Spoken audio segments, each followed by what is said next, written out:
రాష్ట్ర భవిష్యత్తు కోసమే తెలుగుదేశం పార్టీ జనసేన ప్రభుత్వం పాచి పన్నులకు పక్క రాష్ట్రాలకు పోవాల్సిన దుస్థితి. పోలీసులు లేకపోతే వైకాపా వాళ్ళు రోడ్ల మీదకి రాగలరా? తెలుగుదేశం పార్టీ అధినేత చంద్రబాబు, పార్టీలో చేరిన వైకాపా ఎమ్మెల్యేలు చంద్రశేఖర్ రెడ్డి, శ్రీదేవి వీళ్ళిద్దరూ కొత్త కాదు. ఆల్రెడీ అంతకుముందు మొన్ననే తేలిపోయింది, బయటికి వెళ్ళిపోయినటువంటి వాళ్ళు ఇప్పుడు తెలుగుదేశంలో చేరారు. అయితే ఇందులో చంద్రబాబు గారు విమర్శించడంలో తప్పేం లేదు. కానీ అసలు డౌటల్లా ఏంటంటే పాచి పనులకి పక్క రాష్ట్రాలకు పోవాల్సిన దుస్థితి. ఒక్కసారి ఓ భవన నిర్మాణ కార్మికుడిని 300 రూపాయలు ఇస్తాను మనిషి దొరుకుతాడని కనుక్కోండి.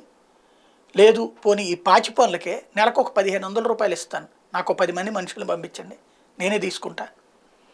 ఎందుకంటే పాచి పనులకు పక్క రాష్ట్రాలకు కాదు, ఇళ్లకే మనుషులు దొరకట్లే. ఇక్కడ 4000 5000 ఇస్తుంటే కూడా దొరకట్లా.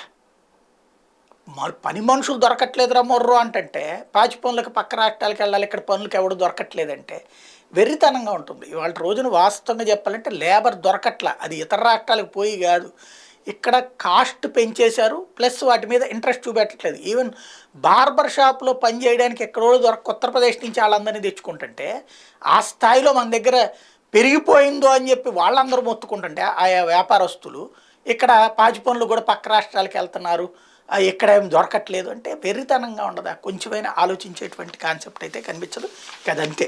లేకపోతే మార్గదర్శి కేసులో